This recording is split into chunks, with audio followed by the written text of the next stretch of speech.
Hi, hello everyone. Welcome back to our YouTube channel. Today I am discussion topic on transformation sentences. Transformation sentences. It means interchange of interchange of sentences. What is interchange of sentence? Interchange of sentences refers to transforming a sentence from one form to another while retaining its meaning. This can involve changing sentence structures, voices, degrees of a comparison, direct to indirect speech, active voice to passive voice, or grammatical variations. ಕನ್ನಡದಲ್ಲಿ interchange of sentences ಅಂತಂದ್ರೆ ಏನು? ಕನ್ನಡದಲ್ಲಿ ವಾಕ್ಯ ವಿನಿಮಯ ಅಂತ ಹೇಳ್ತೀವಿ ಅಥವಾ ವಾಕ್ಯ ಪರಿವರ್ತನೆ ಎಂದು ಕರೆಯಬಹುದು. ಇದು ಒಂದು ವಾಕ್ಯದ ರಚನೆಯನ್ನು ಬದಲಾಯಿಸಿದರೂ ಕೂಡ ಅದರ ಅರ್ಥವನ್ನು ಉಳಿಸುವ ಪ್ರಕ್ರಿಯೆ ಆಗಿದೆ. ಅಂದ್ರೆ ಅರ್ಥಗೆಡದಂತೆ ಆ ಒಂದು ಮೂಲತಃ ಅರ್ಥ ಏನಿತ್ತು ಅದು ಯಾವುದೇ ರೀತಿ ಬದಲಾವಣೆ ಆಗದಂತೆ ನೋಡಿಕೊಳ್ಳುತ್ತೆ. ಅಂದ್ರೆ ಇಂಟರ್ಚೇಂಜ್ ಆಫ್ ಎ ಸೆಂಟೆನ್ಸ್ ಅಂತ ಹೇಳ್ತೀವಿ. ಆ ಉದಾಹರಣೆಗಳನ್ನು ನೋಡಿದಾಗ active voice to passive voice sentence, direct speech to indirect speech, degrees of a comparison, interrogative sentence to assertive sentence. These are mainly interchange of a sentences in English grammar. So first one, active voice to passive voice sentence ಅಂತ ಹೇಳ್ತೀವಿ. ಇದನ್ನ active voice ದಿಂದ ನಾವು passive voice ಅಂದ್ರೆ interchange ಅನ್ನ ಮಾಡಬೇಕು. ಅಂದ್ರ ವಾಕ್ಯ ವಿನಿಮಯ, ಒಂದು ವಾಕ್ಯದಿಂದ ಮತ್ತೊಂದು ವಾಕ್ಯಕ್ಕೆ ಪರಿವರ್ತನೆಯನ್ನ ಮಾಡಿ ಅದು ಅರ್ಥಗೆಡದಂತೆ ಅಂದ್ರೆ ಅದೇ ಅರ್ಥವನ್ನ ಕೊಡುತ್ತೆ. ಬಟ್ ಅದು ಒಂದು ಸ್ಟ್ರಕ್ಚರ್, ಒಂದು ವಾಕ್ಯದ ರಚನೆ ಮಾತ್ರ ಸ್ವಲ್ಪ ಬದಲಾವಣೆ ಇರುತ್ತೆ. ನೋಡಿ, ಸಿ ರೋಟ್ ಎ ಲೆಟರ್ ಅಂತಕ್ಕಂಥದ್ದಿದೆ.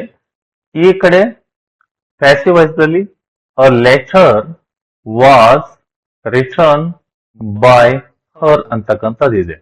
ನೋಡಿ, she wrote a letter to a letter was written by her ಅಂತಕ್ಕಂಥದ್ದು. ಆಕ್ಟಿವ್ ವಾಯ್ಸ್ ಇಂದ ನಾವು ಪ್ಯಾಸಿವ್ ವಾಯ್ಸ್ ಸೆಂಟೆನ್ಸ್ ಅನ್ನ ಮಾಡಿವಿ. ಇಲ್ಲಿ ಯಾವುದೇ ರೀತಿಯಾಗಿರ್ತಕ್ಕಂತಹ ಅರ್ಥ ಯಾವುದೇ ರೀತಿ ಬದಲಾವಣೆ ಆಗಿಲ್ಲ, ಅರ್ಥ ಒಂದೇ ಇದೆ. ನೋಡಿ, ಅವಳು ಒಂದು ಪತ್ರ ಬರೆದಳು ಅಂತಕ್ಕಂಥದನ್ನ ಅರ್ಥವನ್ನು ಕೊಡುತ್ತೆ. ಈ ಕಡೆ ನೋಡಿ, A letter was written by her ಅಂತಕ್ಕಂಥದ್ದು ಒಂದು ಪತ್ರ ಅವಳಿಂದ ಬರೆಯಲಾಯಿತು ಅಂತಕ್ಕಂಥದನ್ನ ಅರ್ಥವನ್ನ ಕೊಡ್ತೈತಿ. ಇಲ್ಲಿ ಸೆಂಟೆನ್ಸ್ ಟು ಸೆಂಟೆನ್ಸ್ ಚೇಂಜ್ ಆಗ್ತಾ ಹೋಗ್ತಾವು. ಅಂದ್ರೆ ಆಕ್ಟಿವ್ ವಾಯ್ಸ್ ಸೆಂಟೆನ್ಸ್ ಏನಿದೆನೋ ಅದನ್ನ ಪ್ಯಾಸಿವ್ ವಾಯ್ಸ್ ಸೆಂಟೆನ್ಸ್ ಅನ್ನ ಮಾಡ್ಬೇಕಾಗುತ್ತೆ. ಇದಕ್ಕ ನಾವು ಇಂಟರ್ಚೇಂಜ್ ಆಫ್ ಸೆಂಟೆನ್ಸ್ ಅಂತ ಹೇಳ್ತೀವಿ. Next direct speech to indirect speech ಗೆ ಯಾವ ರೀತಿ, ಅದಕ್ಕೊಂದು ಎಕ್ಸಾಂಪಲ್ ಅನ್ನು ನೋಡು ನಾವು. he said I am happy ಅಂತಕ್ಕಂಥದ್ದು ಇದು ಡೈರೆಕ್ಟ್ ಸ್ಪೀಚ್ ಆಗಿದೆ. Next he said that he was happy ಅಂತಕ್ಕಂಥದ್ದು ಇದೆ ನೋಡಿ. ಸೊ ಇದಕ್ಕ ನಾವು ಕನ್ನಡದಲ್ಲಿ ನಾವು ನೋಡಿದಾಗ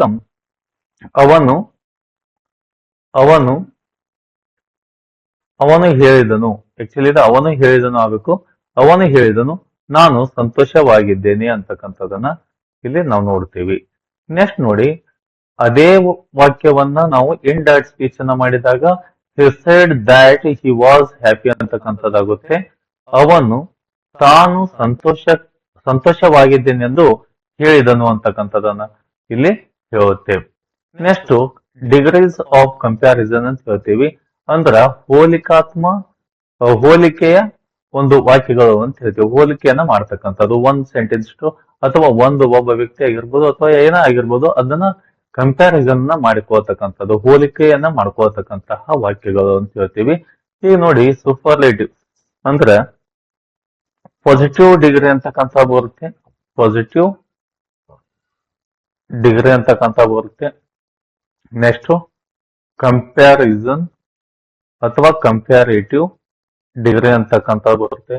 ನೆಕ್ಸ್ಟ್ ಒನ್ ಸೂಪರ್ಲೇಟಿವ್ ಡಿಗ್ರಿ ಅಂತಕ್ಕಂಥ ಬರುತ್ತೆ. ನೋಡಿ ಈಗ ಏನಿದೆಪ್ಪ ಅಂತಂದಾಗ ಪಾಸಿಟಿವ್ ದಲ್ಲಿ ಗುಡ್ ಅಂತಕ್ಕಂಥದ್ದು ಆಗುತ್ತೆ. ಎಸ್. ನೆಕ್ಸ್ಟ್ ಕಂಪ್ಯಾರೇಟಿವ್ ದಲ್ಲಿ ಬೆಟರ್ ಅಂತಕ್ಕಂಥದ್ದು ಆಗುತ್ತೆ.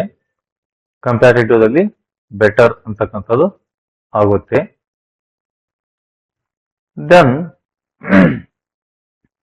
ಕಂಪ್ಯಾರೇಟಿವ್ ದಲ್ಲಿ ಬೆಟರ್ ಅಂತಕ್ಕಂಥದ್ದು ಆಗುತ್ತೆ. ದೆನ್ ಸೂಪರ್ಲೇಟಿವ್ ದಲ್ಲಿ ಬೆಸ್ಟ್ ಅಂತಕ್ಕಂಥದ್ದು ಆಗುತ್ತೆ. ಎಸ್. ಇವು ಒಂದಕ್ಕೊಂದು ಇಲ್ಲಿ ಏನಾಗ್ತಾ ಇದೆ, ಕಂಪ್ಯಾರಿಸನ್ ಅನ್ನ ನಾವು ಮಾಡಬಹುದು ಇಂಥ ವಾಕ್ಯಗಳನ್ನ. ಈಗ ಇದು ಯಾವ ಡಿಗ್ರಿಯಲ್ಲಿ ಐತಿ? This is the best book I have read ಅಂತಕ್ಕಂಥದ್ದಿದೆ. ಈ ವಾಕ್ಯದಲ್ಲಿ ಇರ್ತಕ್ಕಂಥ ಕಂಪ್ಯಾರಿಸನ್ ಏನಿದೆ ನೋಡಿ, ದ ಬೆಸ್ಟ್ ಅಂತಕ್ಕಂಥದ್ದು ಬೆಸ್ಟ್ ಇದ್ದಿದ್ದು ಏನಾಗಿದೆ ಇಲ್ಲಿ ಕಂಪ್ಯಾರಿಸನ್ ಮಾಡಿವಿ. ಈ ದಿ ಬೆಸ್ಟ್ ಅಂತಕ್ಕಂಥದ್ದು ಏನಿದೆಪ್ಪ ಅಂತಂದಾಗ ಸೂಪರ್ಲೇಟಿವ್ ಡಿಗ್ರಿ ಇದೆ. ಈ ಸೂಪರ್ಲೇಟಿವ್ ಡಿಗ್ರಿ ಟು ಕಂಪ್ಯಾರಿಸನ್ ಡಿಗ್ರಿನ ಮಾಡಬೇಕು. ನೋಡಿ, better than any other I have read ಅಂತಕ್ಕಂಥದ್ದು. This book is better than any other I have read ಅಂತಕ್ಕಂಥದ್ದು ಇದೆ. ನೋಡಿ, ಕನ್ನಡದಲ್ಲಿ ಇದು ನಾನು ಓದಿದ ಉತ್ತಮ ಪುಸ್ತಕ ಅಂತಕ್ಕಂಥದನ್ನ ಹೇಳ್ತೇವೆ. ಅದೇ ಇದನ್ನ ನಾವು ಏನು ಕಂಪ್ಯಾರಿಸನ್ ಮಾಡಿದಾಗ ಈ ಪುಸ್ತಕವು ನಾನು ಓದಿದ ಇತರ ಎಲ್ಲ ಪುಸ್ತಕಗಳಕ್ಕಿಂತ ಉತ್ತಮವಾಗಿದೆ ಅಂತಕ್ಕಂಥದ ಪುಸ್ತಕಗಳಿಗೆ ಕಂಪೇರ್ನ ಮಾಡ್ತಾ ಇದೀವಿ. ಅಂದ್ರೆ ಒಂದು ಪುಸ್ತಕವನ್ನ ಮತ್ತೊಂದು ಪುಸ್ತಕಕ್ಕೆ ಹೋಲಿಕೆಯನ್ನ ಮಾಡ್ತಾ ಇದ್ದೀವಿ. ಇಂತಹದಕ್ಕ ನಾವು ಎಂತ ಹೇಳ್ತೀವಿ? Interchange of a sentence in degrees of comparison ಅಂತ ಕೂಡ ಹೇಳಬಹುದು. ಇನ್ನು ನಾವು ಮುಂದಿನ ಒಂದು ವಾಕ್ಯವನ್ನು ನೋಡಿದಾಗ ಇಂಟ್ರಾಗೇಟಿವ್ ಟು ಅಸರ್ಟಿವ್ ಸೆಂಟೆನ್ಸ್ ಅಂತ ಹೇಳ್ತೀವಿ. ಇಂಟ್ರಾಗೇಟಿವ್ ದಿಂದ ನಾವು ಅಸರ್ಟಿವ್ ಸೆಂಟೆನ್ಸ್ ಅನ್ನ ಮಾಡಬೇಕಾದಾಗ ಇಟ್ಸ್ ಅ ವೆರಿ ಸಿಂಪಲ್. ಏನು ಸಾಮಾನ್ಯವಾಗಿರ್ತಕ್ಕಂಥ ಸಿಂಪಲ್ ಸೆಂಟೆನ್ಸ್ ಅಂದ್ರೆ ನಿಶ್ಚಯಾರ್ಥಕ ವಾಕ್ಯ ಅಂತೂ ಕೂಡ ಹೇಳ್ತೀವಿ ಇದಕ್ಕ, ಹೌದಾ? ನೆಕ್ಸ್ಟ್ ಮತ್ತೆ ಏನ್ ಹೇಳ್ತೀವಪ್ಪ ಅಂತಂದಾಗ ಅಫರ್ಮೇಟಿವ್ ಸೆಂಟೆನ್ಸ್ ಅಂತೂ ಕೂಡ ಹೇಳ್ತೀವಿ. ಯಾವ್ದಕ್ರೆ? ಅಸರ್ಟಿವ್ ಸೆಂಟೆನ್ಸ್ ಅಂತಕ್ಕಂಥದಕ್ಕ. ಈಗ ನೋಡಿ, ಈ ಒಂದು ಪ್ರಶ್ನಾರ್ಥಕ ವಾಕ್ಯದಿಂದ ನಾವು ಒಂದು ಸಕಾರಾತ್ಮಕ ವಾಕ್ಯವನ್ನಾಗಿ ಮಾಡಬೇಕು. ಈಗ ಇದು isn't it A beautiful day ಅಂತಕ್ಕಂಥದ್ದು ಇದೆ. Isn't it A beautiful day ಅಂತಕ್ಕಂಥದ್ದು ಇದೆ. ಇದನ್ನ ನಾವು ಏನ್ ಮಾಡ್ಬೇಕು? ಈಗ ಅಸರ್ಟಿವ್ ಸೆಂಟೆನ್ಸ್ ಅನ್ನಾಗಿ ನಾವು ಮಾಡಬೇಕು. It is a beautiful day ಅಂತಕ್ಕಂಥದ್ದು ಆಗುತ್ತೆ. ಏನಾಗುತ್ತೆ? It is a beautiful day ಅಂತಕ್ಕಂಥದ್ದು ಆಗುತ್ತೆ. ಅದೇ ಕನ್ನಡದಲ್ಲಿ ನಾವು ನೋಡಿದಾಗ ಇದು ಸುಂದರವಾದ ದಿನವಲ್ಲವೇ? ಏನಿದು? ಇದು ಸುಂದರವಾದ ದಿನವಲ್ಲವೇ ಅಂತಕ್ಕಂಥದನ್ನ ಇಂಟ್ರಾಗೇಟಿವ್ ದಲ್ಲಿ ಹೇಳ್ತೀವಿ. ಅದನ್ನೇ ನಾವು ಅಸರ್ಟಿವ್ ಒಳಗೆ ಹೇಳಬೇಕಾದಾಗ it is a beautiful day, ಇದು ಸುಂದರವಾದ ದಿನ ಅಂತಕ್ಕಂಥದನ್ನ ನಾವು ಹೇಳ್ತೀವಿ.